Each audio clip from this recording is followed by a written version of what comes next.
Si te gusta nuestro contenido, no olvides suscribirte a nuestro canal, darle like y compartir nuestro contenido con tus amigos para ayudarnos a llegar a los 10.000 suscriptores.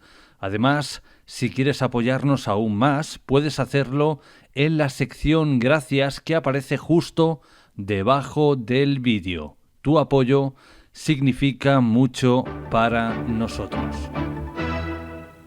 Cuando se cumple un año de la muerte de las niñas de Alcácer, sus padres han solicitado hoy una entrevista con el ministro de Justicia con el fin de informarles sobre las más de 2 millones de firmas recogidas para que los violadores cumplan íntegramente las penas impuestas por los tribunales. Dentro de unos minutos tendrán otra noticia. En relación a la práctica de las autopsias que se realizan, sorprendentemente hay un número extraño de personas haciendo fotografías y filmando vídeo. Me explico. Cuando se realiza una autopsia, normalmente los institutos anatómicos forenses cuentan con un equipo de fotografía que filman y fotografían todas las autopsias. Y evidentemente en este caso lo hicieron. Pero además de ellos aparecen inexplicablemente y sin motivo alguno 2 miembros de la Guardia Civil de la 311 Comandancia, uno de los cuales realiza fotografías y el otro realiza vídeo. Pero sorprende mucho más que aparezcan otros 2 miembros de la Guardia Civil, esta vez miembros de la Unidad Central Operativa de la Guardia Civil, vulgarmente conocida como UCO, a las órdenes del teniente coronel Carrascosa, porque ni siquiera entre diferentes fuerzas de la Guardia Civil se fiaban directamente de lo que estuviera haciendo y fotografiando el otro. Entonces nos encontramos con una práctica de autopsia en la que sobre la mesa de autopsias hay un cadáver, pero alrededor hay 6 médicos forenses, 3 personas realizando fotografías y 3 personas realizando vídeos de las autopsias. Para entendernos, el primer reportaje de autopsias que se incorpora al sumario es el que hacen los miembros de la 311 Comandancia de la Guardia Civil, que son los primeros en remitir supuestamente todas las fotos que han realizado durante el transcurso de las autopsias. Y estas son las fotos que van realizando constantemente. Aquí estamos hablando evidentemente del cadáver número 1 y estos son los objetos personales que llevaba el famoso reloj, una vez ya limpio, que es el que rodeaba la mano con los 2 huesos del cúbito y el radio, las monedas que llevaba en el bolsillo, un anillo y un pintalabios. Eso eran todas las cosas que llevaba el cadáver número 1. Como se puede apreciar, la ropa está impregnada de barro, no solamente por fuera, sino que está impregnada de barro, posteriormente está impregnada por dentro. Este es el aspecto que tiene el cadáver número 1 cuando abren la bolsa en la que ha sido trasladado. Se sigue comprobando el barro que pega. Este es la misma muñeca con la misma mano, solo que ya en la mesa de autopsias.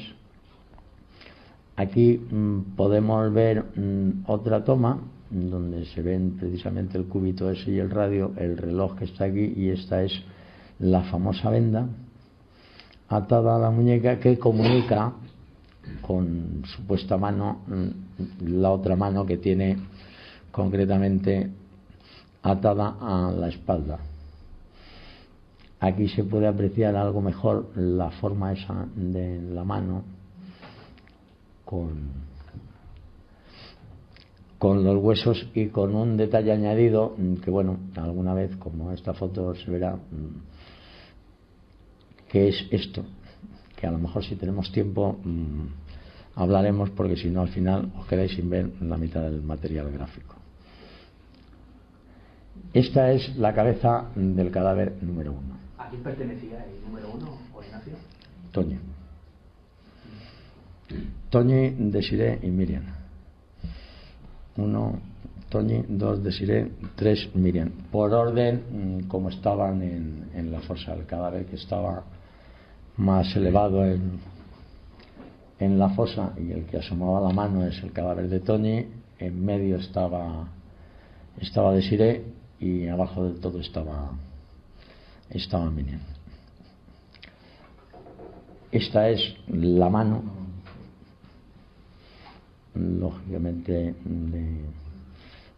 con la venda, evidentemente llena de tierra y de barro y carente de... Esta es otra fotografía de la mano para demostrar la lazada que tenía.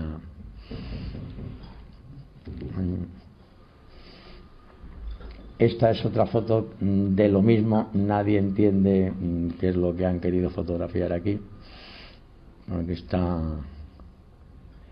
Y esta foto es una de esas inexplicables que yo llevo años dándole vueltas con muchos colaboradores y nadie sabe lo que es.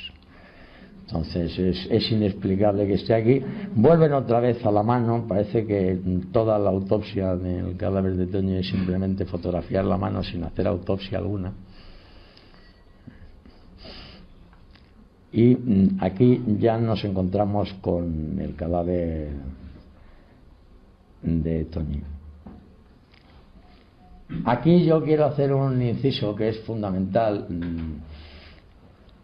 Sorprendentemente, el profesor Frontela, durante la práctica de su autopsia, y además lo pone de manifiesto en su informe de autopsia, dice que el pubis de Toñi estaba completamente depilado, algo que llamaba poderosamente la atención y que además defendió durante el juicio. Pero como se puede apreciar aquí y como apreciaremos mejor en otras fotografías, el pubis de Toñi no estaba depilado. ¿Por qué Frontela puso por escrito en su informe eso?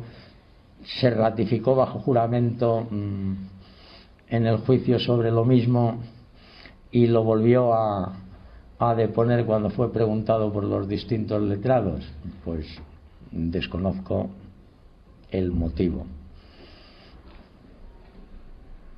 Lo que sí se puede comprobar, aunque desgraciadamente es que por la calidad de las fotografías, es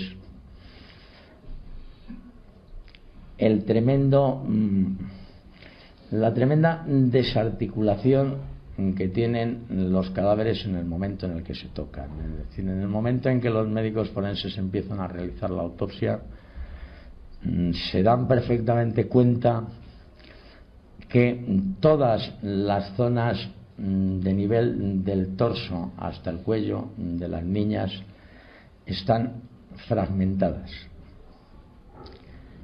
Es decir, las niñas tienen todo el torso partido en pedazos, como se diría vulgarmente.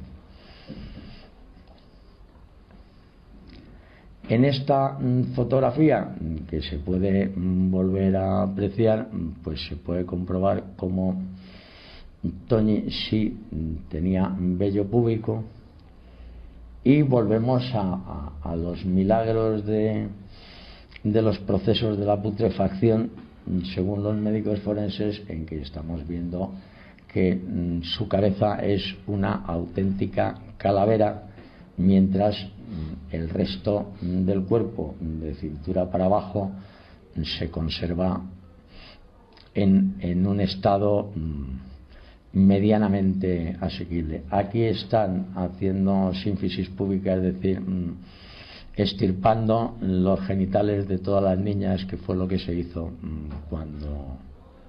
antes de que interviniera Frontela en la práctica de las autopsias.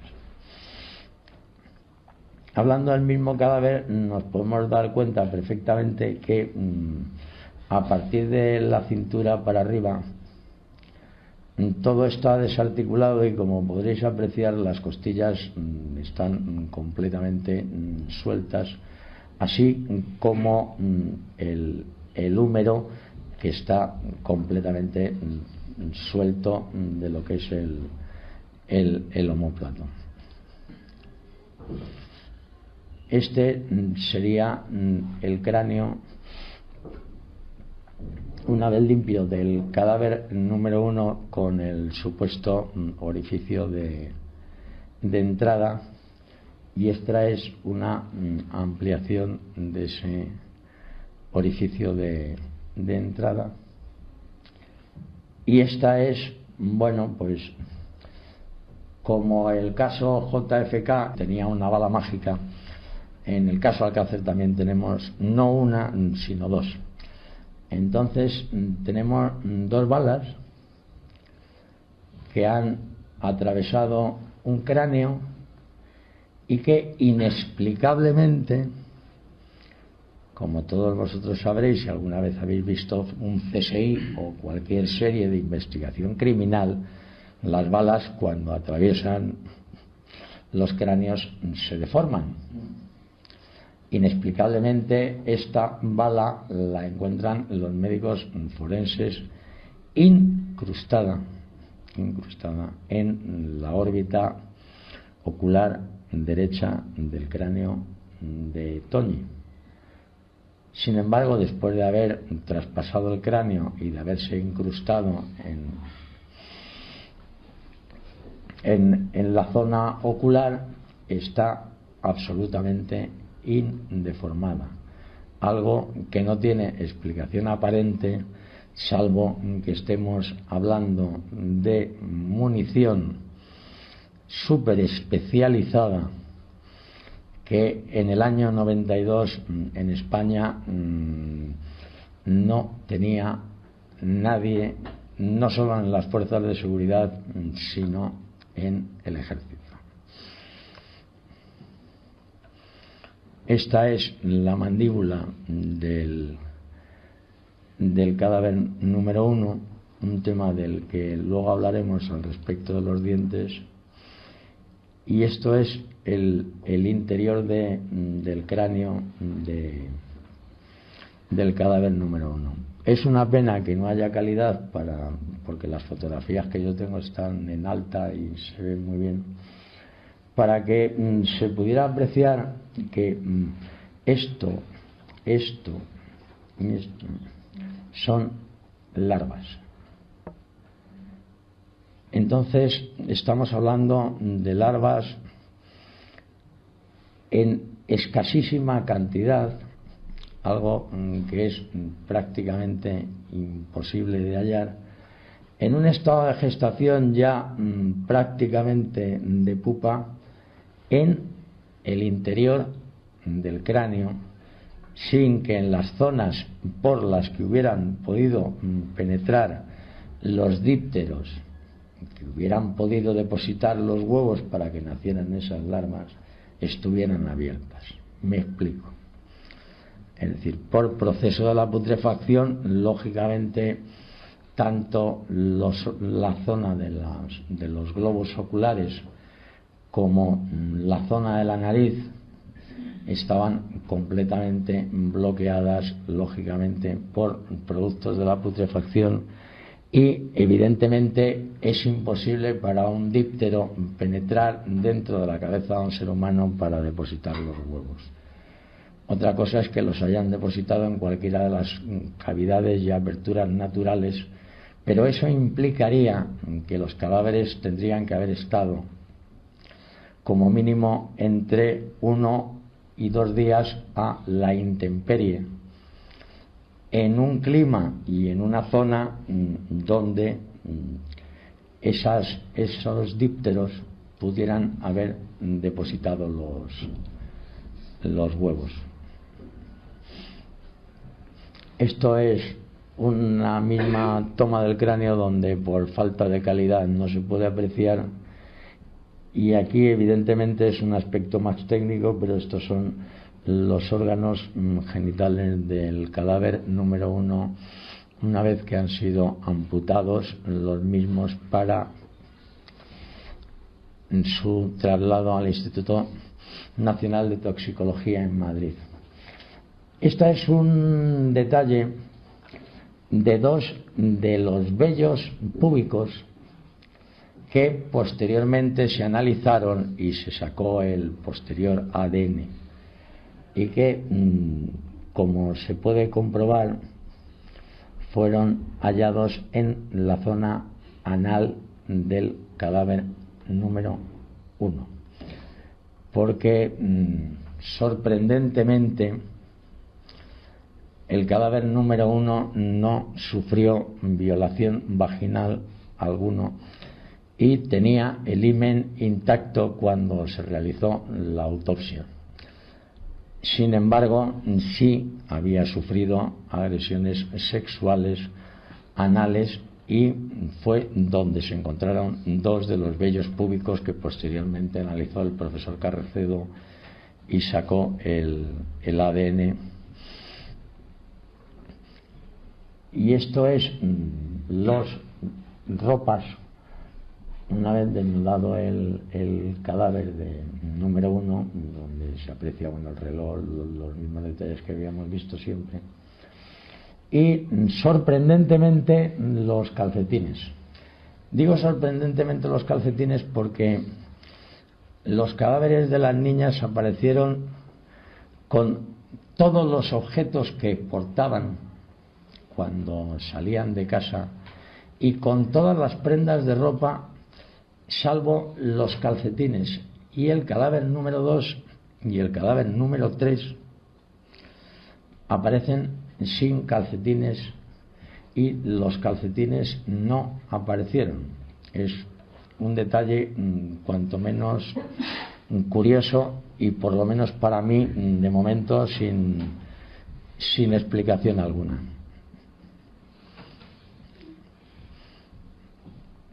Este es el informe de autopsia de las fotografías que realiza la 311 Comandancia.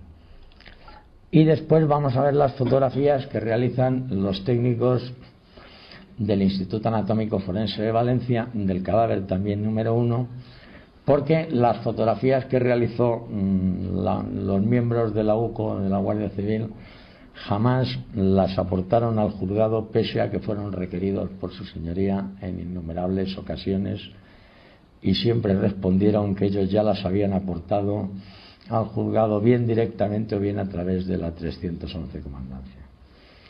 Evidentemente es una foto muy similar a cómo se encontraba el cadáver de Toñi. Aquí vuelve a poderse apreciar que, en contra de lo manifestado por el profesor Frontela, tenía vello, y el detalle que es sintomático en los 3 cuerpos y que ningún médico forense ha sido capaz de dar explicación, y es que de cintura para abajo los cadáveres se encontraban en un estado de conservación más que sorprendente, mientras que de cintura hasta el cuello, cuando se desvisten, aparecen prácticamente troceados en distintas partes, y las cabezas, una vez lavadas, son auténticas calaveras.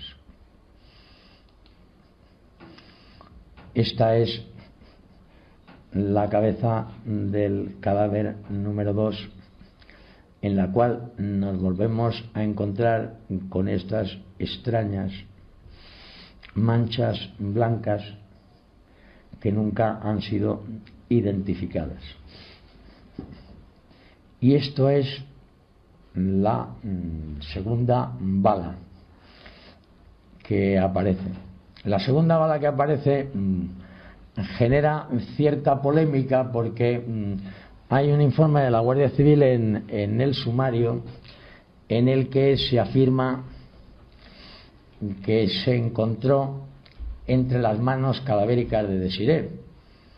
Algo ilógico, porque Desiré no tenía manos sino solamente una, y mucho más sorprendente cuando los médicos forenses rebatieron el informe de la Guardia Civil al respecto, diciendo que esa bala se había encontrado al día siguiente de realizar la autopsia del profesor Frontela, es decir, 2 días después de realizar la autopsia los médicos forenses de Valencia, cuando al realizar la limpieza de los sacos en los que se habían trasladado los cadáveres y cernir la tierra que había en el interior de esos sacos, apareció la bala. Como se puede comprobar bastante fácilmente, aunque pueda parecer difícil de ver, la bala es de un calibre diferente al de la bala encontrada en el cadáver número 1. Si esta bala fuera del 9 milímetros corto, tendría que medir de ancho 9 milímetros. Evidentemente el testigo está puesto para que no se pueda ver perfectamente la situación, pero si se mide no corresponde con una bala de 9 milímetros corto, con lo cual estaríamos hablando siempre de 2 armas diferentes y lógicamente de 2 tiradores distintos. El siguiente es una fotografía de la mandíbula del cadáver número 1, en la cual hay un detalle que en este caso concretamente sí se puede apreciar en estas fotografías, que es la pigmentación de color grosella que tienen los dientes del cadáver. Como hemos comentado al principio, al cadáver número 1, cuando se analizan los orificios de bala, se comprueba que la han disparado cuando ya estaba muerta. Y la explicación que da concretamente cuando se envía lógicamente a analizar al Instituto Nacional de Toxicología tanto los cráneos como las mandíbulas, los médicos que trabajan en el tema dicen textualmente que una de las primeras cosas que llama nuestra atención es la pigmentación anómala de los dientes color grosella. Esta no proviene de los tejidos dentarios, pero tampoco es de origen exógeno.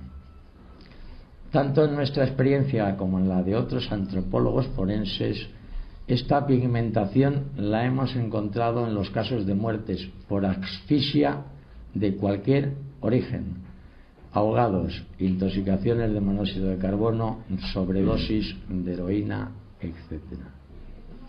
Tanto el color como la distribución son distintos de las hemorragias producidas por contusiones. Esto vendría a significar que, en opinión de los técnicos del Instituto Nacional de Toxicología, Toñi habría fallecido por asfixia. Pero evidentemente desconocemos el tipo de mecanismo, puesto que todos los resultados de las autopsias estaban amparados supuestamente en que habían muerto por disparo de bala. Como podréis comprender, en sacar el brazo es algo que parece que no han hecho otra cosa más que divertirse los médicos forenses.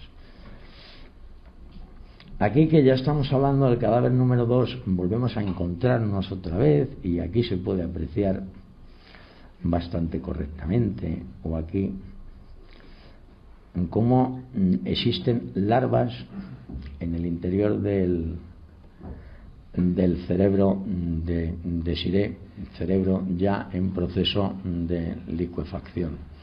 Posteriormente podremos entrar más en ese tipo de detalles. Esta es otra visión del cráneo una vez cerrado, antes de ser remitido a toxicología.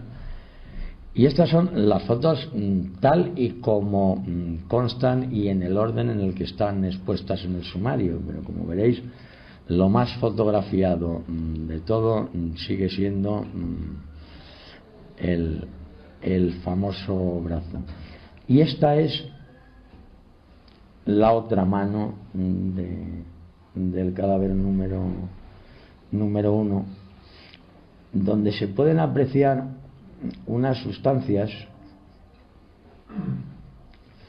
que nunca se analizaron y que, desde luego, no por mi experiencia, sino por la de los médicos forenses, a los cuales yo he tenido el placer de mostrarles todo este material gráfico para ver si podían arrojarme algún tipo de luz, han denominado como algo que no es normal en ninguno de los procesos putrefactivos ni de conservación del cadáver.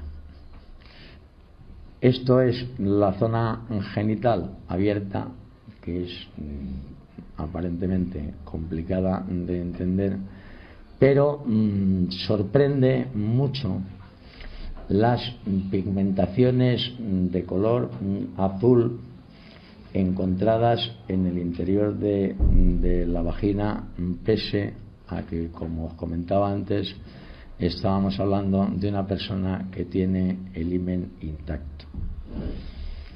Esta es la parte de atrás de las nalgas, por entendernos, donde sí se están produciendo unos fenómenos que se llaman de conservación del cadáver. En este caso de saponificación, y que significa que la grasa del cadáver se va convirtiendo en cera, y también se conoce por eso como adipocira. Pero para que eso se produzca, los cadáveres tienen que estar enterrados en terrenos de naturaleza calcárea, algo que en el caso Alcácer concretamente no se daba en ningún momento. Esto es simplemente las bragas del cadáver por la parte de atrás, en las que se puede apreciar que dejan unas marcas absolutamente totalmente indelebles, que tampoco tienen explicación racional. Una última foto de los vaqueros que les han gustado mucho, en los cuales se puede ver y apreciar también, como veréis, esas manchas blancas que no se corresponden en absoluto con la tierra en la que han estado enterrados los cuerpos supuestamente. Pasamos al cadáver número 2. Estos eran los objetos que portaba Desirée, que es exactamente igual, es un reloj, 3 monedas y una barra de labios de Margaret Astor. La ropa y los pantalones vaqueros, que por no ser muy pesado vuelven a estar manchados de blanco y embarrados. Y este es el cadáver de Desirée encima de la mesa de autopsias, y tal y como se puede apreciar, la cabeza está rodeada de la misma sustancia terrosa blanca que rodeaba la mano que apareció en la superficie del cadáver número 1, y que se diferencia perfectamente con el resto del cadáver, que continúa permaneciendo embarrado y que mantiene esas sustancias blancas a las cuales ninguno de los médicos forenses ni de los técnicos del Instituto Nacional de Toxicología han conseguido darle explicación. Aquí se puede comprobar perfectamente cómo es una calavera. Esta es la mano que le queda a Desiré, mientras que la otra, que es donde llevaba el reloj y que tendría que estar aquí, ha desaparecido.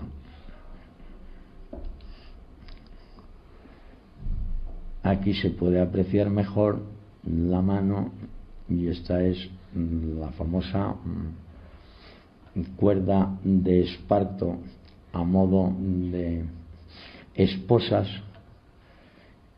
y que rodeaba la otra mano, que evidentemente nunca apareció. Esto es exactamente la misma mano y ese es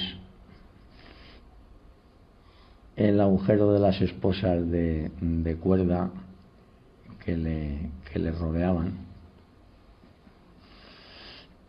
Y aquí nos encontramos con el cráneo de Desiré. Esta es la cabeza de Desiré, que, como se puede apreciar, tiene unas costras terrosas, siempre de color blanco, pero que evidentemente nunca se llegó a analizar, y que al meterles la manguera a los cadáveres desapareció. Esto es una muestra simplemente de cómo un pantalón vaquero pues puede estar absolutamente impregnado de barro pegado. Curiosamente, también en uno de los zapatos, pero no en el otro, sí aparecen las sustancias terrosas blancas y aquí nos encontramos con la parte de arriba de Desiré. Lo que pasa es que, lógicamente, claro, la mano derecha, que es la que sí aparece, la mano izquierda cortada, la famosa camiseta anudada a nivel de la cintura, y este cuerpo de cintura hacia las piernas, como todos, está perfectamente conservado. Pero todo lo que es esta zona, a partir de aquí, siempre no se ven nunca los cuellos de las víctimas. En ninguna de las fotografías, sorprendentemente, están completamente partidos. Aquí simplemente están retirando prendas de ropa de la parte de arriba del cadáver de Desiré.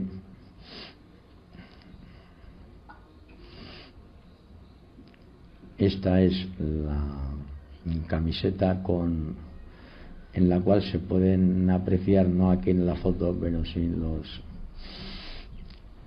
las marcas incisas que ha producido un objeto inciso punzante, porque como mínimo, según los forenses de Valencia, Desiré fue apuñalada 3 veces por la espalda, evidentemente antes de morir.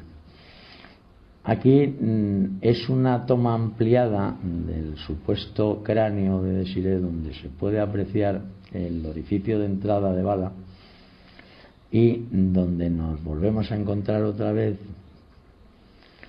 con esas larvas que nunca se recogió ni una sola muestra, nunca llegaron a analizarse, y que hubieran podido datar con absoluta seguridad la fecha en que murieron cada una de las 3 niñas. Esta es otra fotografía del cadáver de Desiré, donde se puede apreciar la calavera y la parte del cuerpo habiéndole bajado los pantalones, que como se puede comprobar, al exactamente igual que las bragas, estamos siempre hablando de la famosa sustancia térrea de color blanco. Esta es la fotografía de esas supuestas esposas de cuerda que rodeaban uno de los brazos de Desiré. Un zapato que se utilizó como forma de identificación con los familiares de las víctimas, y una nueva fotografía ya embalados de los objetos que portaba el cadáver de Desiré. Las fotografías todas están tomadas en general de tal manera que no se vea nunca nada. Es decir, en contra del 99% de las fotografías que yo he visto de diligencias de autopsia, donde de lo que se trata es de que las fotos documenten claramente las lesiones, pues normalmente dices, pues si vamos a ver cómo era la cabeza, dices, no, la cabeza no se ve, vemos las piernas y todas las lesiones que están siempre en la zona del tronco, de mitad hacia arriba, de forma sorprendente en la mayor parte de las fotografías son inexplicables. Esta foto tiene cierta trascendencia porque es una de las lesiones inexplicadas e inexplicables que tiene el cadáver de Desiré. Aunque no se puede apreciar, es una lesión supuestamente producida en vida por dientes de un roedor. Los pliegues festoneados de las heridas y la descripción que de ellos hacen los médicos forenses, los posteriores análisis del Instituto Nacional de Toxicología y la autopsia del profesor Frontela demuestran sin ningún género de dudas que a Desiré un roedor sin identificar le causó mordeduras de dentro afuera, de dentro afuera.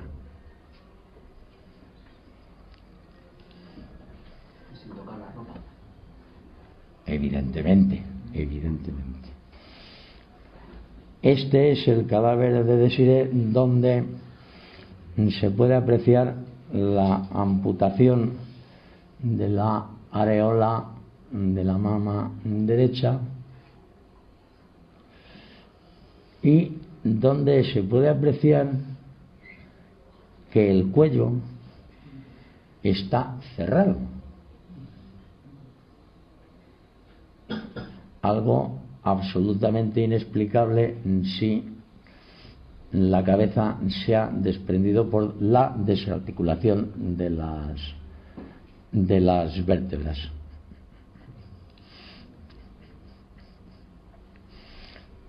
Aquí volveríamos a encontrarnos con otra de las lesiones sin correlato que tiene el cadáver de Desiré, que es un enorme boquete en la zona del hombro izquierdo, por el cual, como se puede comprobar por el médico forense, se puede meter la mano,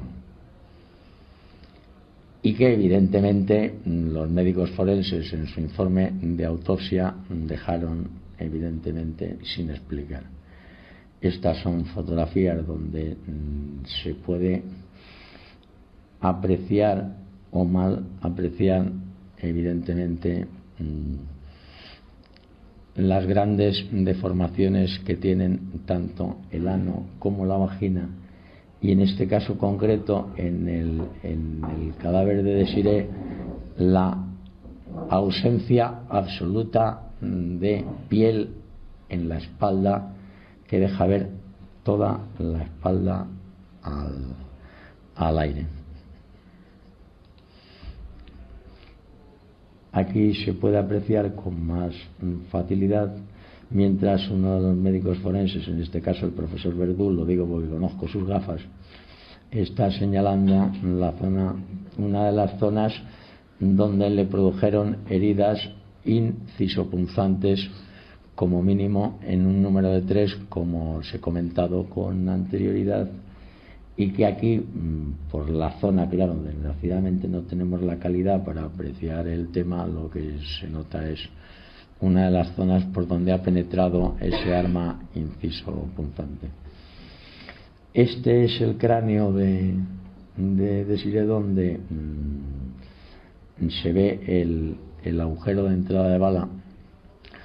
Con respecto a las balas, por hacer un comentario, los 3 cráneos fueron enviados al Instituto Nacional de Toxicología, y una de las pruebas que se solicitó es averiguar la distancia de disparo a la que se habían producido, y sorprendentemente el Instituto Nacional de Toxicología responde en sus informes en los 3 casos de la misma manera, que es diciendo que los disparos no se han realizado a cañón tocante o a boca de jarro, como se denomina, ni a muy corta distancia, pero que es imposible calcular la distancia a la que se han realizado.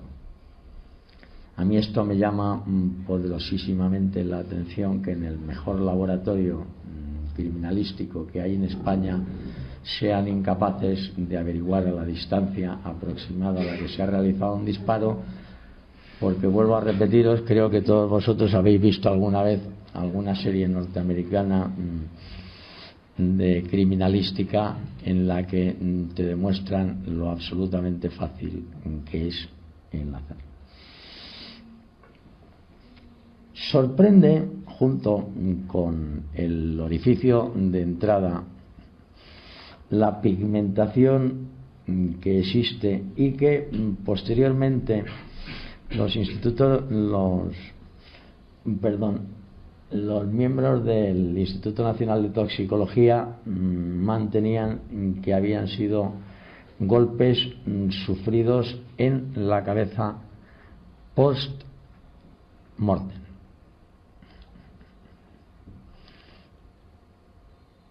En este caso, el cráneo lo partieron auténticamente como un coco, no debía de funcionar la sierra, ¿sabes? Y medio se despedazó. Estas son las zonas anal de Desiré una vez que ha sido amputada, y curiosamente aquí también nos encontramos con la presencia de otros 2 vellos púbicos en la zona anal, vellos púbicos que posteriormente se analizaron en Santiago de Compostela por el profesor Carracedo, y que son los que se demuestra que forman parte de al menos 5 personas diferentes, y probablemente de 7. Digo todo esto porque siempre ha corrido el rumor de que era Frontela quien había descubierto en esa segunda autopsia los pelos, o que incluso había podido llegar el profesor Frontela a manipular esas pruebas para sacar esos pelos. Y esto son fotografías de la primera autopsia, y tanto los 2 anteriores que se encuentran en el ano de Tony como estos 2 que se encuentran en el ano de Desiré los encuentran los médicos forenses de Valencia.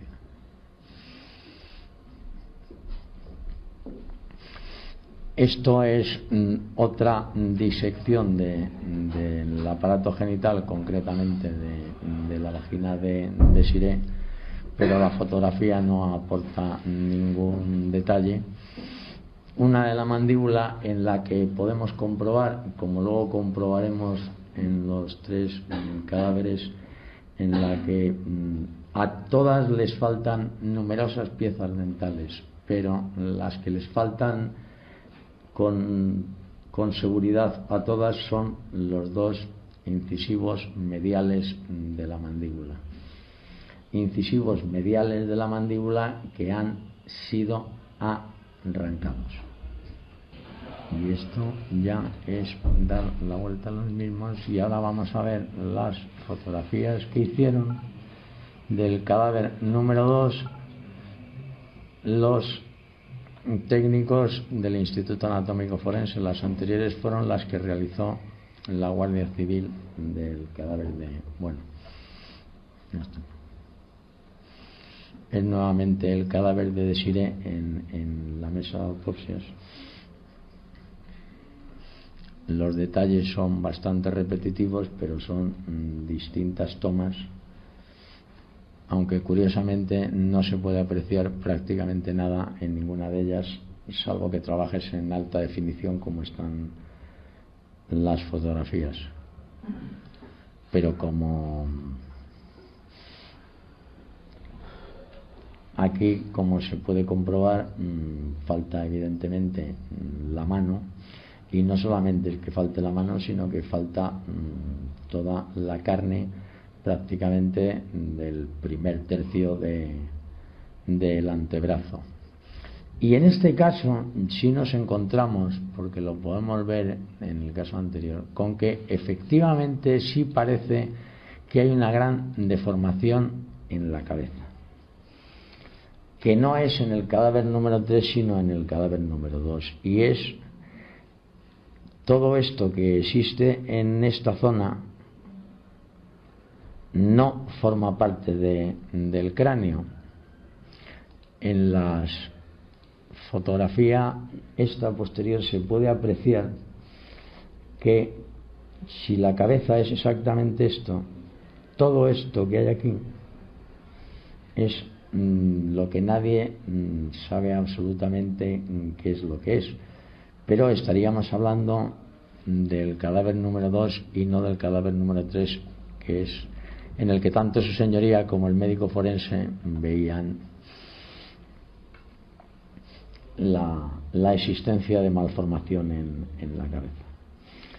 En este cadáver se puede apreciar lo que comentábamos, y es la ausencia absoluta de piel en la parte posterior de la espalda, pérdida producida por mordedura de roedores sin identificar, de dentro afuera, de dentro afuera. Como se puede apreciar, la ausencia de la mano otra vez y del antebrazo proximal. Y por ir adelantando, porque es concretamente en esta zona es donde, con posterioridad a la primera realización de la autopsia por parte de los forenses de Valencia, el profesor Frontela, al realizar la segunda autopsia, encuentra una cruz de Caravaca con una cadena incrustado en la cuarta vértebra lumbar del cadáver de Desiré, que los 6 médicos forenses de Valencia que habían realizado la primera autopsia no habían visto.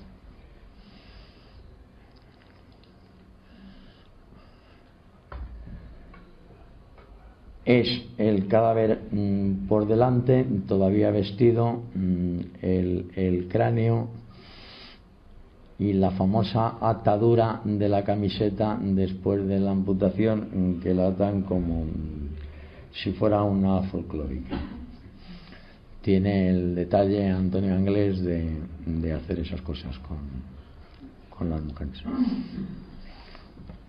Este es otro detalle de la camiseta que simplemente, bueno, pues volvemos a encontrarnos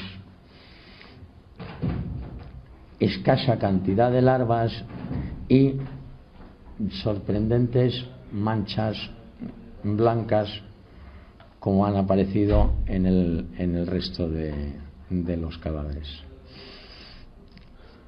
Aquí se vuelve a encontrar otro vello que curiosamente es el que posteriormente también se manda a analizar, pero que en este caso está en el exterior de la camiseta que vestía Desiré. Una trayectoria del disparo, aunque inexplicablemente esa bala que sale por aquí es la que luego encuentran al cernir el sudario en el Instituto Anatómico Forense 2 días después de realizar las autopsias, y que los peritos del Instituto Nacional de Toxicología dicen que este cráneo tiene orificio de entrada y salida, algo que evidentemente resulta imposible. Otra nueva fotografía realizada esta vez por los técnicos de toxicología de las esposas. Detalle simplemente de esas manchas blancas que les llaman tanto la atención a los médicos forenses, pero que ninguno se toma la molestia de intentar identificar, y una nueva reseña, en este caso de huevos de larvas encontrados en el cadáver de Desiré, pero dado que no se recogieron muestras, pues fue sorprendente. Y esto es una nueva fotografía donde se puede comprobar cómo el médico forense introduce la mano en el cadáver a la altura del hombro izquierdo, que es donde Desiré tiene un boquete, con perdón, al cual no dan explicación alguna a cómo haya podido producirse. Nuevamente están enseñando, en este caso concreto estamos hablando del pecho izquierdo, en el derecho es en el que se le ha producido la amputación, y tiene una lesión en forma de herida incisa de aproximadamente unos 4 centímetros, producida después de muerta, porque la metacromasia que dio fue negativa. Aquí igualmente es una fotografía donde lo único que nos muestran son las larvas existentes que se perdieron para siempre, unas fotografías enseñando parte de los órganos genitales, y sorprendentemente estamos hablando del único cadáver en el que se encontraron restos de materia fecal, puesto que en el cadáver número 1 y en el cadáver número 3, contrariamente a lo que sucede cuando se fallece, no habían aparecido.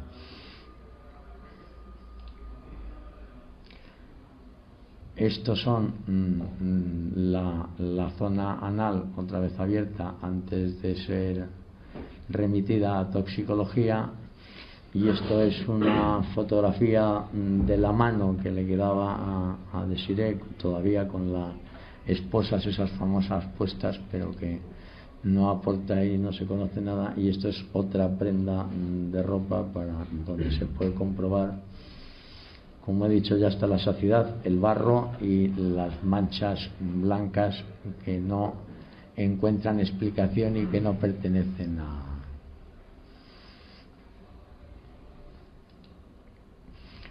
Pues creo que después de esto entramos con la tercera autopsia, en este caso la autopsia de Miriam. Estos son los objetos que se recuperaron, todos ellos en el bolsillo de Miriam. Este es un pendiente de aro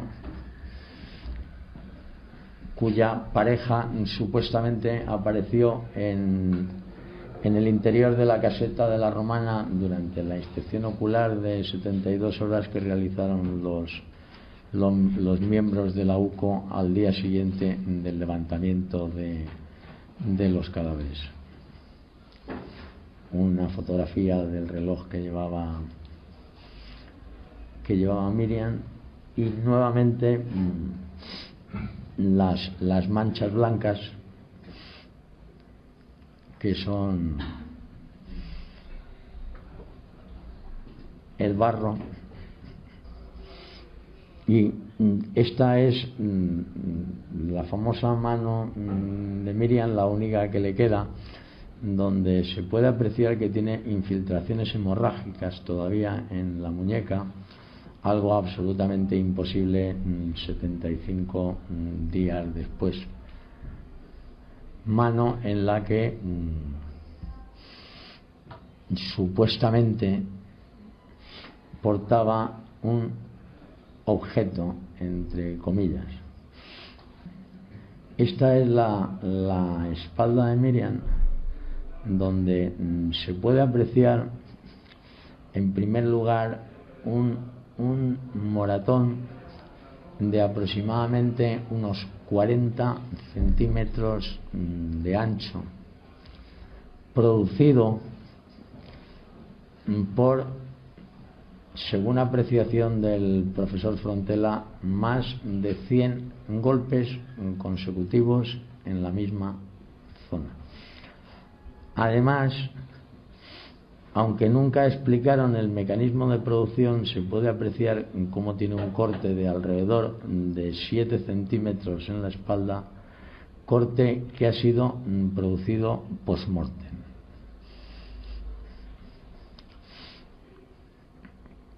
En este caso, desgraciadamente, se pueden apreciar con mayor facilidad, desgraciadamente, las pronunciadas dilataciones tanto anales como vaginales que tenía el cadáver.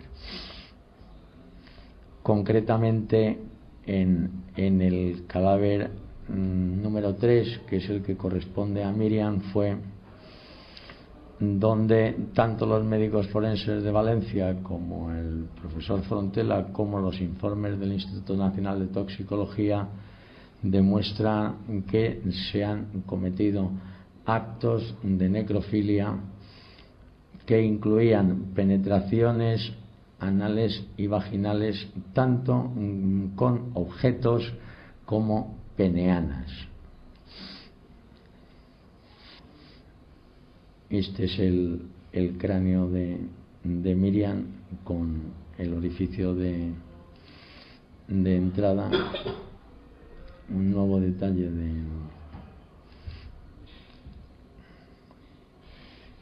y aquí se puede comprobar, porque en este caso este cráneo sí tiene orificio de entrada y orificio de salida, y es en el único que no apareció la bala en ningún momento.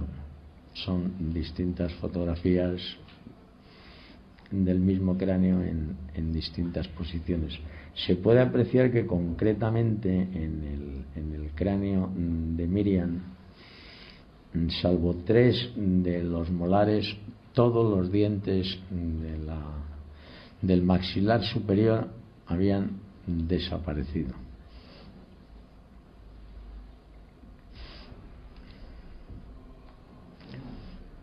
Esto nuevamente, aquí estamos hablando de los órganos genitales con posterioridad a ser extirpados, donde se pueden apreciar determinadas lesiones, pero que dada la calidad de las imágenes es más complicado, pero que yo lo puedo explicar detalladamente. Y aquí volvemos a encontrarnos esa extraña sustancia que apareció también en el cadáver de Desiree, que llamó poderosamente la atención de los médicos forenses, pero que sin embargo nunca se tomaron muestras y nunca se llevó a analizar. Esta foto, como me da mucha grima comentarlo porque las aberraciones son muy fuertes, y menos viéndolas, pues si luego hablamos a lo mejor lo planteamos, pero hay cosas de las que me cuesta hablar, sobre todo conociendo directamente a las familias y a las personas involucradas en los hechos.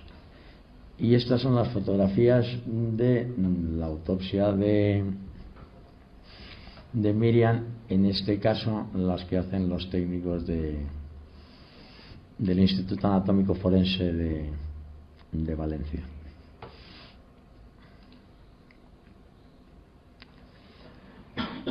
En esta fotografía, como se puede comprobar,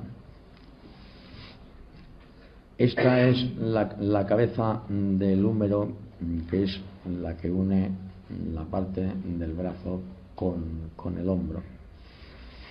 El brazo de Miriam estaba arrancado del cuerpo y Miriam iba vestida con la cazadora al revés, es decir, abotonada por detrás, y los brazos no salían, de tal manera que sujetaba el brazo contra el cuerpo, pero el brazo estaba completamente desarticulado del hombro, y esas lesiones fueron producidas en vida.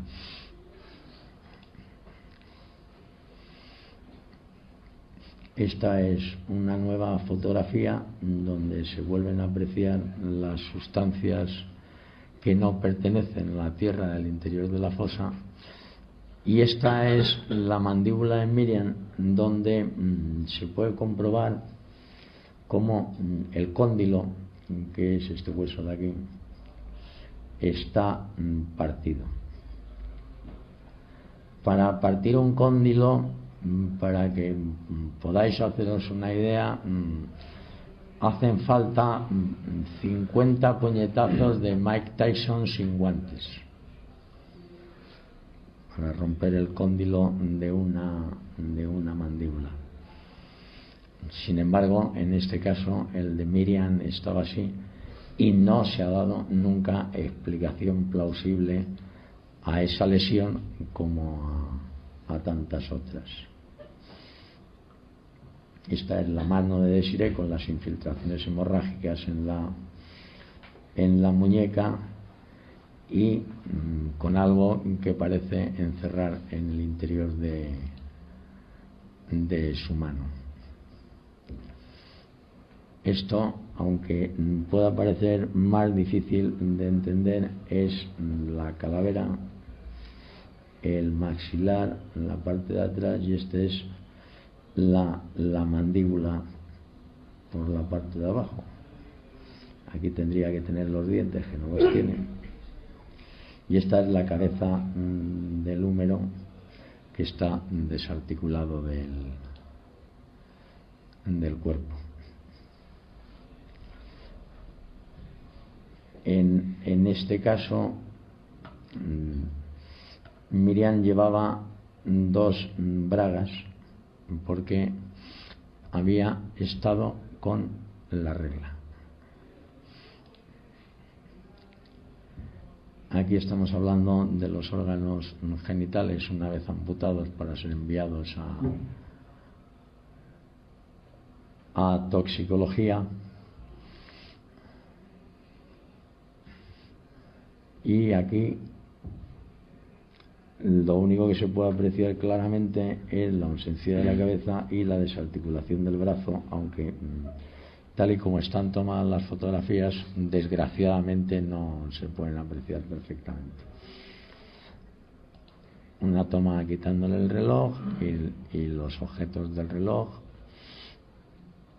Una de las prendas que se usaron para identificarlas, que siguen manchadas, como todas, de manchas blancas. Y esto es un detalle de un adorno que llevaba la camiseta que llevaba Miriam, que no tiene mayor importancia, pero que mucha gente le ha dado muchas vueltas al ver las fotografías sobre cómo se correspondían con. Aquí se puede apreciar perfectamente cómo tiene el brazo completamente desarticulado. Yo, de todas maneras, podría seguir porque faltan muchísimas cosas por ver y por hablar, pero me estoy empezando a aburrir casi hasta yo, y entonces cuando llega un momento como este, yo creo que a lo mejor sería más interesante que pudiéramos entrar a debatir, a discutir